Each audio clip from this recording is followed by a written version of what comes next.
You've lost touch with who you are, the core of your being. You're on social media too much. You're listening to what other people are telling you.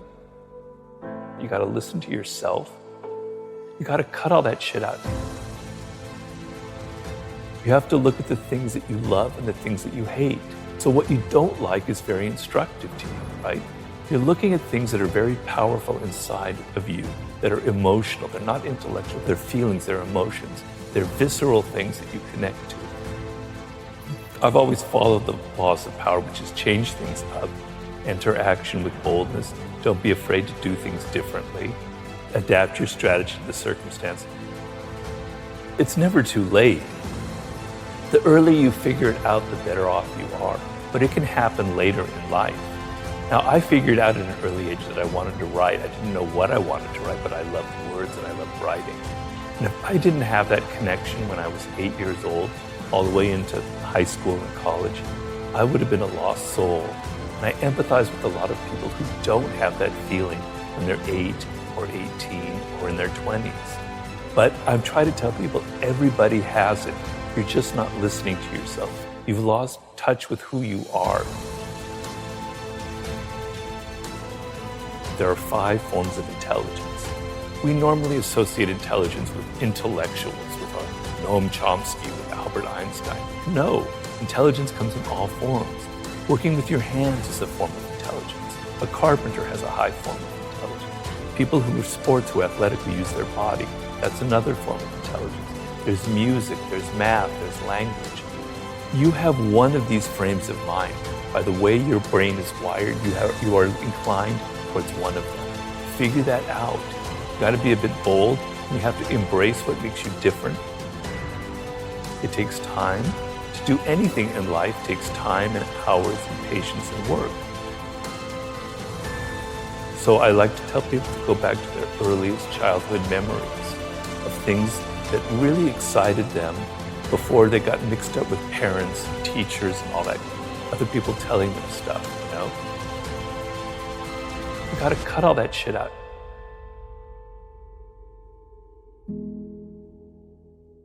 You know, I was frustrated, I was depressed. I even have to admit I had moments that were slightly suicidal because I knew deep down that I could do something. I was different from other people. I had different experiences, you know, and I knew that there was something I needed to express. There was a purpose to how my life had unfolded, but I couldn't find it. I had tried everything. I had tried every form of writing, every possible endeavor you can imagine. It just didn't click. So I was very deeply frustrated. And the frustration, I tell people, is a good thing. Negative emotions are trying to teach you something. They're trying to teach you the opposite. Something else is going on. Frustration, what would be worse than frustration would be despair, giving up. No hope, but frustration is a sign that you haven't given up. You know you could do something, but you haven't figured it out. So when you have those kind of feelings, look at them and there's something positive in that. So I knew that there was something I was meant to do. I just couldn't figure it out when.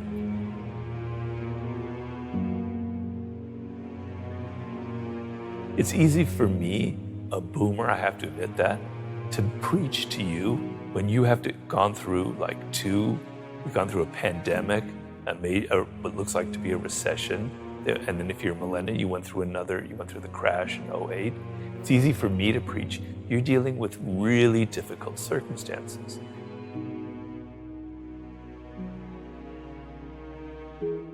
So a lot of people are rethinking their lives. They don't want to work at crap jobs just to get by. And I applaud that 100%, right? That's great. So you want to think about working for yourself is the ultimate position in this world. And even though times are difficult, even though it may seem like just a dream, there's so much potential out there for entrepreneurial spirit, for creating your own startup, for creating your own podcast, for going your own path in life. You don't have to follow other people.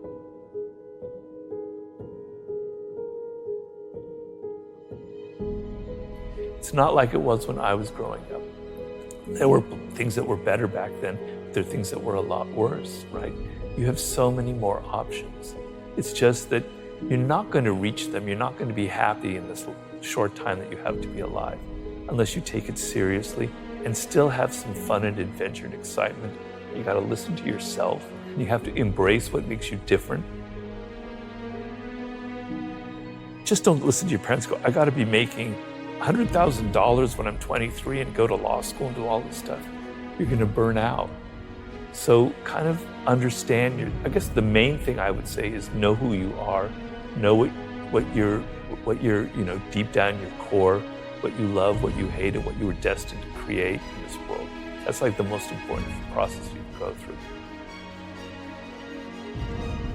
Everybody has that potential. But I know it doesn't come easy. It's a process and you have to be patient, but you have to put in the work. But another skill that you cannot ignore is the social. We're social animals. And there are a lot of people in life who ignore that because they're shy. And I was very shy as a young man. I was mostly quite introverted as well. Because they're shy, they just simply lean on their own strength, which is learning something really well, learning math or learning algorithms or learning how to write, etc. And they ignore the social because they're afraid of it. But you cannot get ahead in this world as a social animal dependent on other people in every aspect of life unless you treat that as another skill as well. So yes, the process of looking inward is absolutely essential, but you cannot disconnect yourself from your teachers, your mentors, your colleagues. You could have all the skill in the world and know your life's task brilliantly. But if you continually alienate people by your boorish behavior, by your insensitivity, all of the skill level in the world will be completely neutralized by your own mistakes.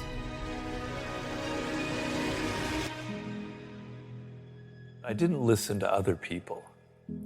At so many turning points in my life, I could have been discouraged. People could have said, I had somebody say, Robert, you're never going to be a good writer in life. You need to go to business school, etc. My parents tried to funnel me this way or that way. I was stubborn and I was rebellious and I did my own thing. And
because of that, I have kind of a different voice from other people, right?